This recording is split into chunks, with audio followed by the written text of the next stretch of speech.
എമ്പുരാൻ സിനിമയെക്കുറിച്ച് ഹാഫിൽ അഹമ്മദ് കബീർ ബാക്കവി കാഞ്ഞാർ ഉസ്താദ് അവർകൾ നടത്തിയിട്ടുള്ള ഒരു പ്രസ്താവന, അദ്ദേഹത്തിന്റെ പ്രഭാഷണത്തിനിടയിൽ അദ്ദേഹം ഈ ഒരു സിനിമയെക്കുറിച്ച് പറയുന്ന കുറച്ച് കാര്യങ്ങൾ ഇന്ന് സോഷ്യൽ മീഡിയയിൽ വൈറലായിക്കൊണ്ടിരിക്കുകയാണ്. നമുക്ക് ആ ഒരു പ്രസംഗത്തിന്റെ അദ്ദേഹം ഈ ഒരു സിനിമയെക്കുറിച്ച് പ്രതിപാദിക്കുന്ന ഭാഗങ്ങൾ ഒന്ന് കേട്ടു നോക്കാം. നാളെ മുസ്ലിം സമൂഹത്തെ സംബന്ധിച്ചോളം നാളെ 27-ാം രാവാണ്. നമുക്കത് നല്ല പവിത്രതയുള്ള രാവാണ്. എമ്പുരാന്റെ സംവിധായകനെ സംബന്ധിച്ചോളം നാളത്തെ ദിവസം അദ്ദേഹത്തിന് മാർച്ച് 27. നമ്മളിപ്പോഴേ കിടന്ന് നാളെ എമ്പുരാൻ റിലീസാകണേനെ പറഞ്ഞ് നമ്മളതിനെ ആളെ കൂട്ടി കൊടുക്കേണ്ട കാര്യം എന്താണ്? വേറെ ഒരു ജോലിയില്ല നമുക്ക്. അവരെ സംബന്ധിച്ചോളം നാളെ മാർച്ച് 27. നമ്മളെ സംബന്ധിച്ചോളം നാളെ ലൈലത്തുൽ ഖദറാണ്. നമ്മൾ ഇപ്പോഴേ നമ്മുടെ സ്റ്റേജുകളും നമ്മുടെ മൈക്കുകളും നമ്മുടെ ഓൺലൈനുകളിലും ആരും എമ്പുരാൻ കാണാൻ പോവരുത്. എന്തിനാണ്? നമുക്ക് ലൈലത്തുൽ ഖദർ പറഞ്ഞു കൊടുക്കലല്ലേ നമ്മുടെ ജോലി. നമുക്ക് നമ്മുടെ ജോലി ചെയ്യാൻ സമയമില്ല. മമ്മൂട്ടി തൗബ ചെയ്യണോ വേണ്ടയോ എന്നുള്ളതാണ് നമ്മുടെ തർക്ക വിഷയം. അവനാൻ ഇതേവരെ 27-ാം രാവ് തീർന്നിട്ട് അവനാന്റെ തൗബ ഇതുവരെ നടന്നിട്ടില്ല. മമ്മൂട്ടി തൗബ ചെയ്യണോ? മമ്മൂട്ടിയുടെ തൗബയുടെ ആവശ്യമുണ്ടോ?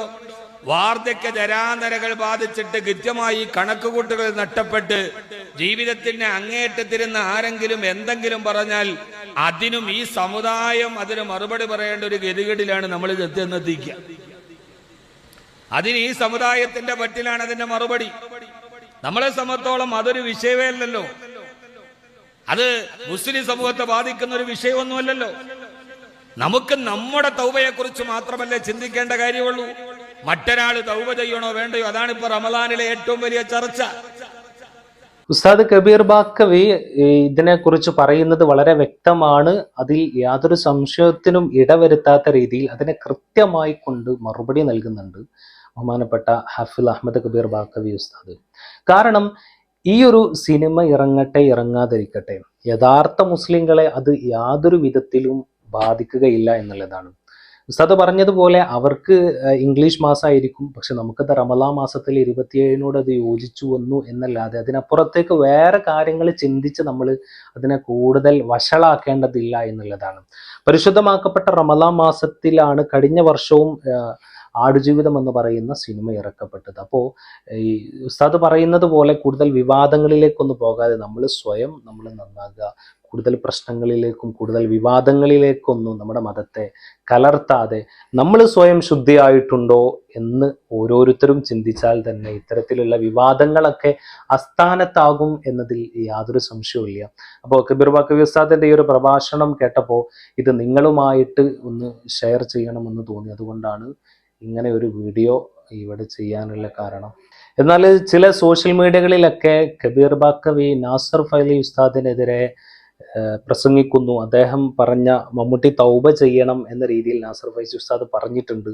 അപ്പോൾ അതിനെതിരെയാണ് കബീർ ബാക്കവിയുടെ ഈ ഒരു പ്രതികരണം എന്നുള്ള രീതിയിൽ അതിനെ വളച്ചൊടിക്കുന്നതായിട്ട് കണ്ടു. അപ്പോൾ അത്തരത്തിൽ വളരെ മോശമായിക്കൊണ്ട് ഈ ഒരു പ്രതികരണത്തിൽ തന്നെ വീണ്ടും എന്തൊക്കെയോ ചില താല്പര്യങ്ങൾക്ക് വേണ്ടി രണ്ട് ഉസ്താദുമാരെ തമ്മിൽ വളരെ ഫൈറ്റിംഗ് തോന്നിപ്പിക്കുന്ന വിധത്തിലുള്ള വീഡിയോസ് കാണുകയുണ്ടായി. അപ്പൊ നമുക്ക് എന്താണ് നാസർ ഫൈലി ഉസ്താദ് ഈ ഒരു വിഷയത്തെക്കുറിച്ച് പറയുന്നത് നമുക്കൊന്ന് കേട്ടു നോക്കാം. ശ്രീ നാസർ ഫൈസി കൂടത്തായി ടെലിഫോൺ ലൈൻ ചേരുകയാണ്. ശ്രീ നാസർ ഫൈസി കൂടത്തായി, ഈ അബ്ദുള്ള പറഞ്ഞതുപോലെയാണോ കാര്യങ്ങൾ? ഇസ്ലാം മതവിശ്വാസിയായ ഒരാൾ അദ്ദേഹത്തിന്റെ അറിവോടുകൂടി അദ്ദേഹത്തിന്റെ പേരിൽ ഹിന്ദുമത വിശ്വാസിയായ മറ്റൊരാൾ ശബരിമലയിൽ ഒരു വഴിപാട് നടത്തിയെങ്കിൽ അത് ഇസ്ലാം മതവിശ്വാസ പ്രകാരം തെറ്റാണോ? ആ വ്യക്തി മതവിശ്വാസികളോട് മാപ്പ് പറയണോ, തോപ ചെയ്യണോ? അല്ല, സ്വാഭാവികമായൊരു മുസ്ലിമിന്റെ വിശ്വാസം എന്ന് പറഞ്ഞത് ഏകദൈവ വിശ്വാസമാണ്. ആ ഏകദൈവ വിശ്വാസത്തിന് വിരുദ്ധമായി നിലപാട് ആര് സ്വീകരിക്കുന്നതും ഇസ്ലാമിക വിരുദ്ധമാണ്. മതപരമായി ഇസ്ലാമിക വിധി പ്രകാരം അത് തെറ്റാണ്. അതിന്റെ പ്രായശ്ചിത്തം അത് ചെയ്തിരിക്കണം. ഇവിടെ ഒരു വിവാദത്തിലേക്ക് കൊണ്ടുപോകേണ്ട ഒരു ആവശ്യമില്ല. കാരണം മോഹൻലാല് മമ്മൂട്ടിക്ക് വേണ്ടി മോഹൻലാലിന്റെ വിശ്വാസപ്രകാരം വഴിപാട് നടത്തുകയോ പ്രാർത്ഥിക്കുകയോ മോഹൻലാലിന്റെ ദൈവങ്ങളോടോ ദൈവത്തോടോ പ്രാർത്ഥിക്കുകയോ ചെയ്യുന്നു. അത് മോഹൻലാലിന്റെ വിശ്വാസവുമായി ബന്ധപ്പെട്ട മമ്മൂട്ടിയുടെ വിശ്വാസത്തിലേക്ക് അത് ബന്ധിപ്പിക്കേണ്ട കാര്യം ഉണ്ടെന്ന് തോന്നുന്നില്ല. മമ്മൂട്ടിയുടെ അറിവോടെയാണോ മമ്മൂട്ടിയുടെ നിർദ്ദേശത്തോടു കൂടിയാണോ എന്ന് മമ്മൂട്ടി പറയാത്ത കാലത്തോളം മമ്മൂട്ടിയുടെ വിശ്വാസത്തെ ചോദ്യം ചെയ്തുകൊണ്ട് അയാളുടെ പിന്നാലെ പോയി അതൊരു വിവാദത്തിലേക്ക് പോകേണ്ട യാതൊരു കാര്യമില്ല. അയാളുടെ അറിവോട് കൂടിയാണെന്നും ഞാൻ അത് പറഞ്ഞിട്ടാണ് മോഹൻലാൽ വഴിപാട് നടത്തിയത് എന്നും മമ്മൂട്ടി പറയുന്ന പക്ഷം അത് വിമർശനാത്മകമാണ്, അത് പ്രതിഷേധാർഹമാണ്. മതപരമായ വിധി പ്രകാരം അതിന് പരിഹാരം കാണേണ്ടതാണ്. അല്ലാത്ത കാലത്തോളം ഓരോ മതവിശ്വാസികളും അവരുടെ മതവിശ്വാസ പ്രകാരം അന്യർക്ക് വേണ്ടി അവരുടെ പ്രാർത്ഥനകൾ നടത്തുമ്പോൾ അത് ആർക്കാ വേണ്ടിയാണോ പ്രാർത്ഥിക്കുന്നത് അത് അവരതിന്റെ പേരിൽ വഴിചാരിയിട്ട് അവരെ കുറ്റപ്പെടുത്തി അതൊരു വിമർശിക്കുന്നതിന് വരേണ്ട കാര്യം എനിക്ക് തോന്നില്ല. ഇത്തരം കാര്യങ്ങൾ ഒരു ചർച്ച പോലും ഒരു പ്രസക്തിയില്ല. അത് സത്യം പറഞ്ഞാൽ നാസർ ഫൈലി ഉസ്താദും അതുപോലെ തന്നെ കബീർ ബാക്കവി ഉസ്താദും പറഞ്ഞത് ഒരേ കാര്യം തന്നെയാണ്. ഇതിനെ വലിയ വിവാദങ്ങളാക്കേണ്ട ആവശ്യമില്ല. വീണ്ടും വീണ്ടും റിപ്പോർട്ടർ ചോദിക്കുമ്പോഴാണ് നാസർ ഫൈലി ഉസ്താദ് പറയുന്നത് അത് മമ്മൂട്ടിയുടെ ആഹ്വാനപ്രകാരമാണെങ്കിൽ അതും എപ്പോ മമ്മൂട്ടി ഒരു പൂർണ്ണമായിട്ടുള്ള ഇസ്ലാം മത വിശ്വാസിയായിട്ട് അതിന്റെ ആ ഒരു മുസ്ലിം ലേബലിൽ നിന്നുകൊണ്ട് മമ്മൂട്ടി അങ്ങനെ ഒരു അഭ്യർത്ഥന നടത്തിയിട്ടുണ്ടെങ്കിൽ അത് തീർത്തും തെറ്റാണ്. അത് മതമാണ്, അതിൻ്റെ നിയമമാണ് അദ്ദേഹം അവിടെ പറഞ്ഞിട്ടുള്ളത്. അപ്പോൾ അതല്ലാതെ കൂടുതൽ വിവാദങ്ങളിലേക്കൊന്നും ഇതിനെ കൊണ്ടുപോകേണ്ട ആവശ്യമില്ല. മമ്മൂട്ടി തൗബ ചെയ്യണോ, മോഹൻലാൽ തൗബ ചെയ്യണോ അതൊക്കെ അവരുടെ സ്വകാര്യ അവകാശങ്ങളും അവരുടെ സ്വകാര്യ തീരുമാനങ്ങളൊക്കെയാണ്. പ്രത്യേകിച്ച് മോഹൻലാൽ അദ്ദേഹത്തിൻ്റെ ഒരു വിശ്വാസപ്രകാരം അദ്ദേഹം അമ്പലത്തിൽ പോയി അദ്ദേഹത്തിൻ്റെ ദൈവങ്ങളോട് പ്രാർത്ഥിക്കുന്നു, വഴിപാട് ചെയ്യുന്നു. അത് അദ്ദേഹത്തിൻ്റെ ഇഷ്ടമാണ്. കാരണം നമ്മുടെയൊക്കെ സഹോദര സമുദായങ്ങളിൽപ്പെട്ട സുഹൃത്തുക്കൾ ഉണ്ടാകും. നമുക്കെന്തെങ്കിലും അപകടം സംഭവിച്ചാൽ അള്ളാഹുവെ അവൻ്റെ പ്രയാസത്തെ നീക്കി കൊടുക്കണേ എന്നതല്ലായിരിക്കും അവർ പ്രാർത്ഥിക്കുക. അവരവരെ ദൈവങ്ങളെ മുൻനിർത്തിക്കൊണ്ട് ക്ഷേത്രങ്ങളിൽ വഴിപാടുകൾ നടത്തിക്കൊണ്ട് എന്താണോ ആ മതത്തിൽ അതിനുള്ള പരിഹാരമായിട്ട് പറയുന്നത് ആ ദൈവങ്ങളെ മുൻനിർത്തിയിട്ടായിരിക്കും അവർ പ്രാർത്ഥിക്കുന്നത്. അതൊരു സഹോദര സ്നേഹം, പരസ്പരമുള്ള ഒരു സൗഹാർദ്ദത്തിൻ്റെ ഭാഗമാണ് എന്നത് മാത്രം കണ്ടാൽ മതി.